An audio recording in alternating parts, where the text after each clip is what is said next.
Bonjour, j'espère que vous allez bien. Je suis Estelle Niado, votre consultante en finance et comptabilité. Et aujourd'hui, je fais cette vidéo de tout mon cœur pour vous parler du capital. Vous savez, quand on crée les entreprises, ou on accompagne des entrepreneurs à la création de leurs entreprises, quand tu leur poses des questions essentielles justement pour tous ceux qui veulent créer leur entreprise en Afrique, notamment en Côte d'Ivoire ou au Sénégal, ils n'ont qu'une seule phrase à la bouche. Lorsque tu te demandes ton capital c'est combien? Surtout quand c'est une SARL. Le capital c'est 1 million. Pourquoi c'est 1 million? Est-ce que c'est justifié? Qu'est-ce que le capital? Comment le déterminer? Et quelles sont les différentes informations que vous devez savoir avant de dire votre capital, surtout dans le cadre de la création de votre entreprise.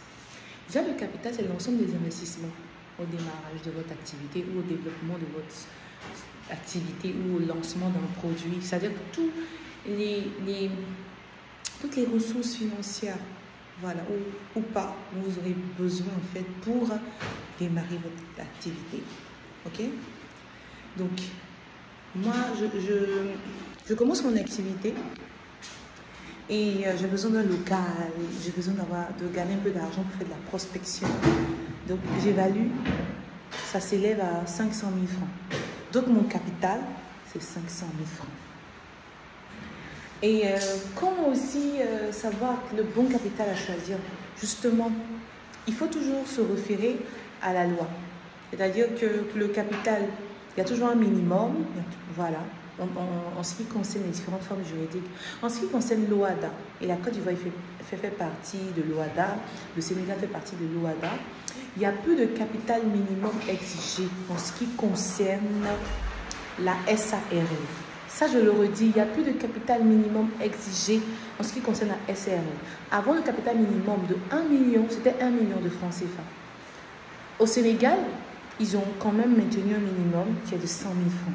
Mais en Côte d'Ivoire, il n'y a pas de capital minimum en ce qui concerne la SARL. Ça veut dire que, cependant, la valeur d'une part minimale, c'est 5 000 francs. Donc, ça veut dire que le capital minimal pour la Côte d'Ivoire, c'est 5 000 francs. On va dire ça. Si tu dis que tu as une part, bon, c'est peu.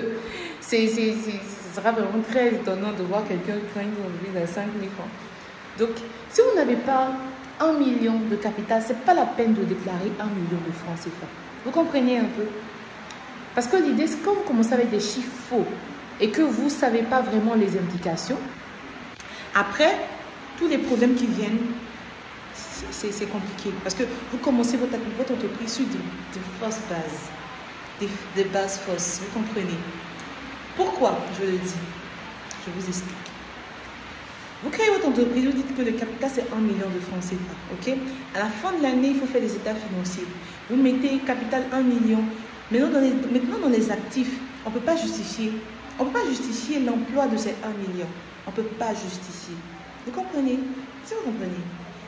1 million, mais il n'y a rien qui justifie les 1 million. Et finalement, les comptables sont toujours en train de faire des mains et pieds pour que ce soit vraiment équilibré et que ce soit vraiment on ait des états financiers qui reflètent quand même une certaine sincérité. Vous comprenez?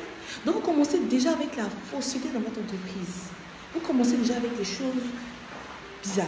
Et comme vous ne vous y connaissez pas, finalement, ça vous crée des problèmes bien plus que ça devrait avoir en fait un incident positif dans votre entreprise.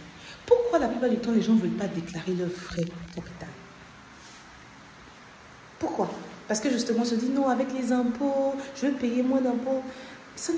La plupart du temps, ça n'a rien à voir avec les impôts, de capital et puis impôts. Souvent, ça n'a rien à voir. Vous comprenez? Surtout quand vous créez une société. Et puis, ça dépend du cadre juridique. Ça dépend en fait du contexte, voilà, environnemental. C'est-à-dire si vous êtes en Côte d'Ivoire ou même si vous êtes au Sénégal, en fonction de ça, on pourra vous dire, voilà, si c'est une incidence sur les impôts que vous allez payer ou pas. Vous comprenez? Donc, dans le cas de la Côte d'Ivoire, ça n'a rien à voir. Mais la plupart du temps, tout le monde, capital, 1 million. 1 million. Aujourd'hui, vous savez que ce n'est pas comme ça que ça doit se faire. Si vous avez Vous devez créer votre entreprise, on détermine votre capital. Le vrai capital, on le déclare.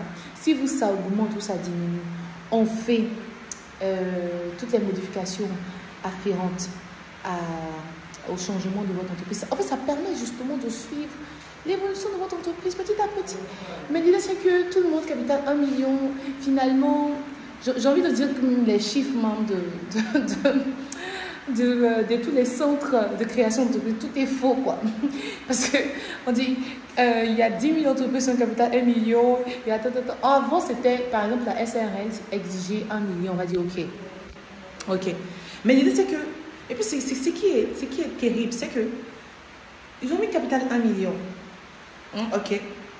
Mais ils ont fait des investissements. Mais il n'y a pas d'imputation, en fait. C'est comme quelqu'un qui me dit, j'ai capital 1 million, mais il a investi plus qu'1 million. Au lieu de faire des imputations pour, je sais pas, donner un sens à ça, non, ça reste comme ça. Et ce sont des petites erreurs qui font que souvent les redressements fiscaux sont catastrophiques. Parce qu'on ne prend pas la peine d'avoir les bonnes informations. Allez, merci beaucoup, c'était votre coucou. Et si vous avez des questions par rapport au capital, n'hésitez surtout pas à m'écrire, je serai ravie d'y répondre. Bye bye.